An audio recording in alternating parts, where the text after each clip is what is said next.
So today we're going to talk a little bit about how you can harness the power of communications to help you enter or grow in your marketplace. So in your real environment. A little bit about Hey Me. So we've been going for 8 years now. Previous to that, I worked at RSSB for a while with Emma, who's also on the call. We have worked for a whole host of different companies in rail and out of rail, and you will see a variety of names there that you will probably recognise. Best ones kind of Three Squared, Monorail, Incremental, amongst others. And Real is the East Coast Main Line power supply upgrade project, which is just about to come to an end as well. So our team, they've got myself, Emma, Molly, and Katie. We look after everything from your messaging all the way through all your digital comms, social media, event, website building, and anything that's written basically. So all your press releases, any event prep, merchandising, promos, the whole host of the marketing suite basically. So we've got an awful lot going on for the only the three of us, but we manage pretty well, as you'll see some examples. So we believe very strongly in what we do. And two of the questions that come up quite a lot is, are you either doing lots and lots and lots of activity, but you're not getting anywhere? You're not getting any sales, you're not getting any traction, you're not getting any meetings. Or are you just really confused? You don't really know what to say, you want to get started, but you haven't got a clue what to do. And one of the reasons for that is that the biggest hurdle we see for a business is being able to understand what you do, but then be able to describe it to other people. So plenty of people, all of you will know inherently what you do in so much detail, it's unbelievable. But trying to get that out of your heads in ways that other people understand, it gets tricky. And the more people you add to your teams, the trickier it gets. So that's what we're here to help with.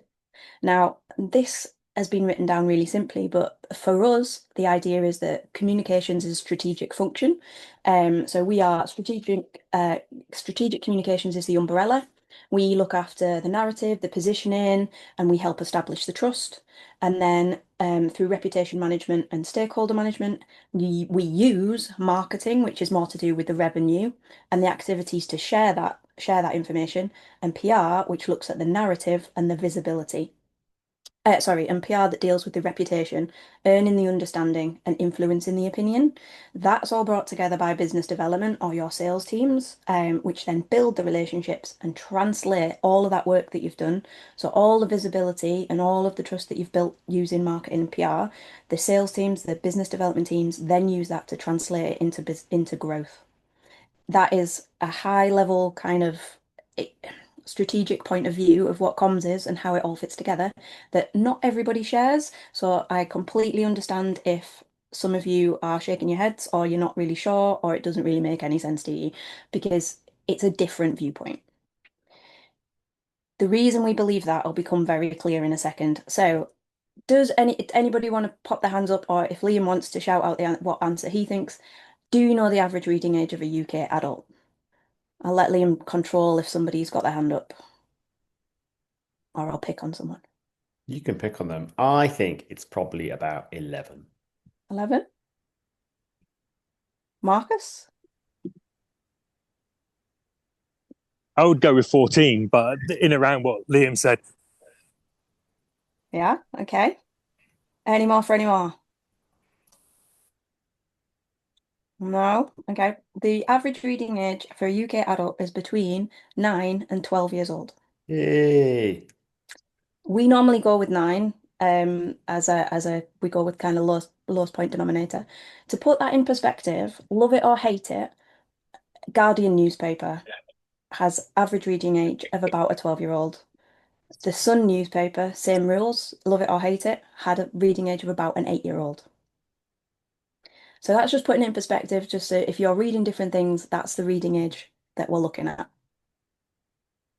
Sorry, I've got a question. How Yeah, do you measure that, how do we measure it? So that's been that taken reading from age? Yeah. um, the national statistics.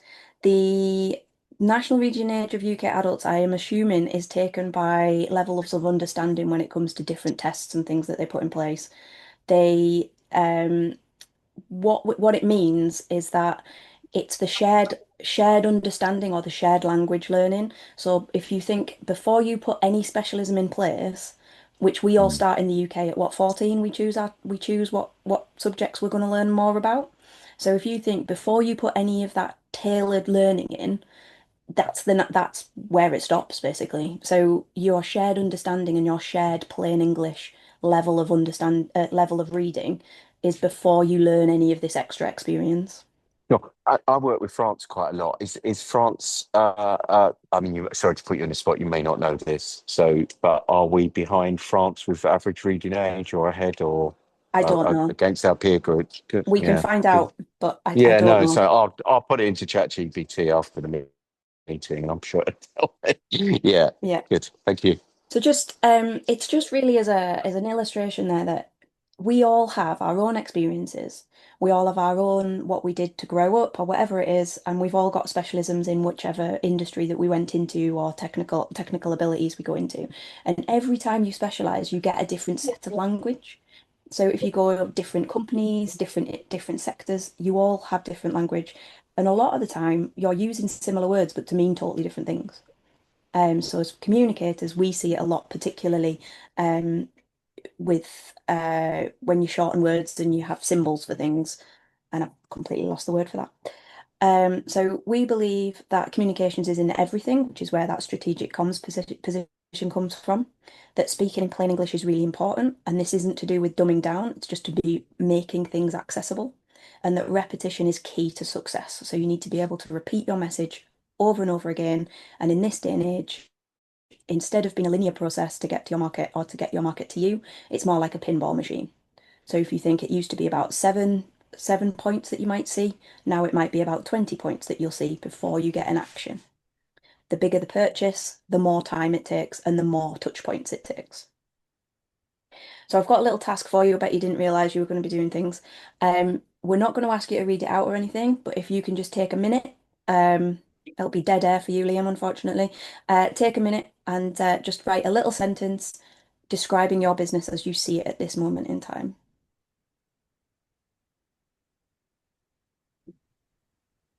And make the background music if you want. Do do do do do do do.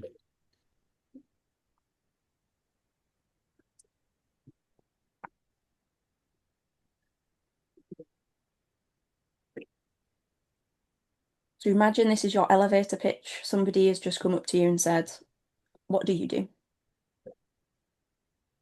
What's the first thing that you say?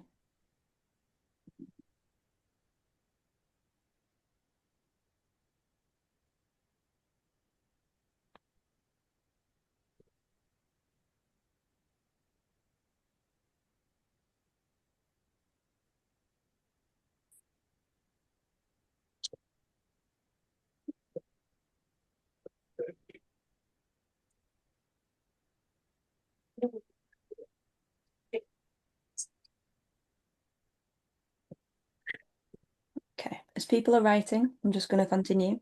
So once you've written something, just reflect on it, read it out loud to yourself. Does it make sense and does it chime? Does it make you think, oh yeah, I want to know more about that? Okay, we'll keep going while you type in. So the bit of information that we really want to get across today is setting the scene. This is what we call it. It's about knowing your business and being able to explain it to others. So the first thing that we look at is your purpose, direction, and target.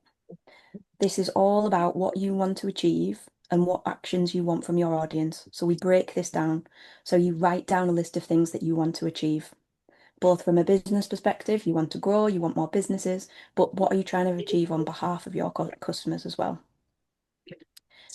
We then look at the action. So this is if you think, oh, I'm going to do a social media post. What do you want from that social media post? Do you want them to like it? Do you want somebody to share it? Do you want somebody to answer a question, join in a conversation? They all have different they all have different results and they all have different you have a different way of writing depending on what you want. So always ask what action you want from your audience. When you're doing it from a higher business perspective, you want more sales at the end of the day. You want more inquiries, you want more connections. So what are the routes? that you're going to take to get those actions? And then the third question is, what can communications do to help you? So what can it set up more meetings? Well, it can't really. But what you can do with communications is you can raise awareness and you can reach more people. You can increase that reach. You can increase the number of people that know about you and also what they think of you. The second step is looking at the audience. You will all have done this because you've all done quite intense business plans to reach funding and what have you. So this breaks down who you're trying to reach. Now, this isn't just, oh yeah, I'm just going to list of type of companies that I want. I'm going to look at a like stereotyping people, putting them in boxes, right? This is the type of person, avatar that I want to reach. It goes into that, but what you're really trying to find out here is, what do they want from you? What questions would they ask you? What do they need? And also, who is it that is there anybody between you and them? And who are those people? So Liam is somebody in between you and your audience. He is an influencer between you and your audience, potentially. He's a connection. He can help you with relationships. Or the media outlets, they're all in between you and your audience. And finally, lots of people look at competition, like who's competing with you. So who are your competitors, but also look at what's competing. So has there been a big break in the news? Has there been a change in the budget? Has there been a big change in funding? Has there been, we don't want this to happen, but has there been a big incident? Because they're between you and the person you're trying to reach. And it might just be the stresses and strains of the job of the person that you're trying to reach. Has something happened within their job, within what they're trying to do? Because that's going to affect how you approach them and how your relationship's going to go. Reasons to believe. We've got a drill on there. Your reasons to believe are your features and your benefits. So what features do you have? What benefits do they provide? You drill, it's the best illustration for me because it's super simple. You buy a drill to make a hole in the wall. The benefit is the hole in the wall. The bits of the drill and the features of the drill is how you get there. So what do you enable your customers to do? And then on the other side, what's the reasons to believe? What's the ROI? What's the unique selling points is what we used to call it. But I call it reasons to believe because I think that's a little bit more emotive.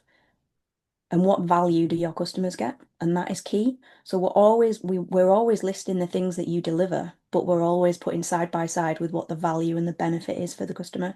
And that is really important when it comes to writing or saying anything about your business. So we get to message. What do you want to tell people? This is the usual bit where you say, I really want to tell people how amazing we are.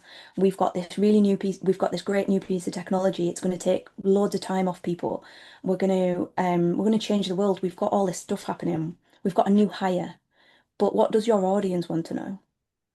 Your audience wants to know, how much will it cost? How long will it take? How do you integrate it into my business? And how am I going to ask my bosses or procurement for the money? What's the process?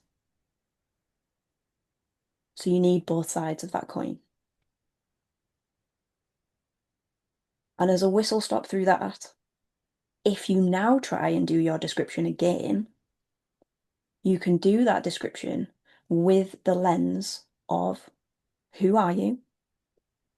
Where do you do whatever you do? And when or who do you do it for? So that's a little bit of an interesting one. Where can mean where in the country, where in the world. It can also mean where in the process, when in the process. Are you part of, do you start the project? Are you right at the beginning and all the way through? Or do you join something halfway through? Do you join when something goes wrong or when they've hit a pain point? Briefly and succinctly, what is it that you do? Break it down to the simplest term of what you do. How do you do it? How do you go about it? And again, this is breaking this down. So you might say, well, we do it by, I don't know, measuring the rail as it passes by. Okay, but how do you do that? What do you use to do that? Because that's part of your selling points. It's part of your reasons to believe. And why do you do it? So why do you do this thing? Why are you passionate about it? And as an extension. Like, why should they choose you? It's that whole so what angle. So you've told somebody all this stuff that you do, but so what? What does that mean to them? And they're your key things to keep asking yourself every time you communicate. So how should we communicate? Okay, so we've got a bit of a message, we've got a sentence. It says, this is what I do. Are you really comfortable with this is your sentence? What are you going to do with it? We tongue in cheek, but we take to the stage. A little bit overpowering. These are all of the channels. Well, they're not all, but there are an awful lot of the channels available to you and methods of getting your message out into the world to your audience. There is a lot of stuff that you can do. There are a lot of activities, and especially as small businesses or new businesses, you cannot possibly cover all of these things. So how do you pick what you do? So we're going to pick on two things just now. We're going to pick on social media, so digital channels, and one of the traditional channels, which is PR and media. And we're going to see we've chosen these because they are the most efficient for the least resource, I would say, at this moment in time for you guys. So looking at social media, let's embrace the power of social. So as we embrace the power of social media, that is anything that you can think of that has got that little bit of two-way communication in. So it's all of your LinkedIns and your X's and your Facebooks and your TikToks and everything else. You know what social media is by now. How can you use it? You can use it to be human. You can use it to send out a human approach and kind of beat AI a little bit because people buy from people. One of the first things people will do when you meet them is they will look you up, and they will look you up on just general internet, and they will look you up on socials, and they will find out what you're talking about. So you can put down, it is the only channel where there isn't somebody between you and your audience. So you can leverage that to say what you want to say. The top tips for this is always include profile links in your email signatures so that people can follow you and find you easily. Think about who you'll say, who will see what you say, and think about when they will see it as well. So LinkedIn always talks about this Tuesday, Thursday hotspot of when to share information. So when to share profile updates. Tuesdays and Thursdays have the best engagement, but that might not be right for you. Your audience might look on a Sunday evening. I literally had a conversation with somebody a couple of weeks ago because I'd sent out something on a Sunday and they'd seen it. So know your audience and when they're doing things. Just chat to people. Tell your story truthfully, be relatable and be real and ask for reviews and recommendations. That was something that LinkedIn used to do a whole lot of. It's not there as much anymore, but it's really powerful. So ask for the recommendations. People do look at them. Linked Google business as well profile. All the recommendations on there and the reviews on there are brilliant. Having a look at LinkedIn in more detail, 40% of LinkedIn visitors engage a page organically every week, and pages that post weekly have 5.6 times more followers than pages that post monthly. Slight typo in there. Although Liam and I have just been having a chat about how regular is regular and whether the algorithm is currently trying to pull a fast one on us. But I still say that consistency wins. As a little bit of extra, posts with images receive 2 times more comments than text posts, and LinkedIn videos receive 5 times more engagement than text posts as well. There's a little stat on there. One of our clients that we've increased their following by 714% in 2 months, which is a little bit mental. Looking at PR then, how to effectively work with the media. Media can mean anything online and offline, all your nationals, all of your tabloids, you've got your all your trade magazines and all the ones that are kind of your horizontals as well. That means all the ones in industries that are adjacent to you or next to you. You've got your own interests or technology interest ones as well. So it's worth being around and looking into the different types of media that you've got. The best way to use media to get your story out is telling them people interest stories. They still love people stuff and they love new technology stuff. being real, and making sure that you kind of have that conversation as well as being quite succinct in what you write down. So your top tips on here are getting to know your publications and your journalists. The more you know your journalists, the more you can speak their language. If they like a certain subject area over others, you can talk to them about it. Send in 2 pictures, at least a megabyte. Most phones do this now, but making sure that your JPEG is a megabyte in size because that means it's high resolution for print, and you send one landscape and one portrait so they can fit it in however they need to. You include a snappy headline that includes your business name or brand name. If you're going local, regional, also include your area that you're from. Say that the business is from, let's say, Sheffield. Put that down in that title because it'll be more likely to be picked up. Include a quote. This lets you put a little bit of your personality out there. You can write it slightly differently. It's like somebody speaking. Avoid the jargon. Make it as simple as possible. And add a boilerplate or a note to editors. That just means it's a summary of your background of your company and it's got a link to your website. So this description that you're writing, just a little bit bigger, and it tells them about your company. It's not included in your word count or anything of your press release. It won't be printed, but it's a bit of background for the journalist to take and to use. Key takeaways from this rattled off tips for communicating. Use plain English. What I always say is imagine that you're either describing it to an 8-year-old, 9-year-old, or you're trying to describe what you do to your great aunt who's about 85.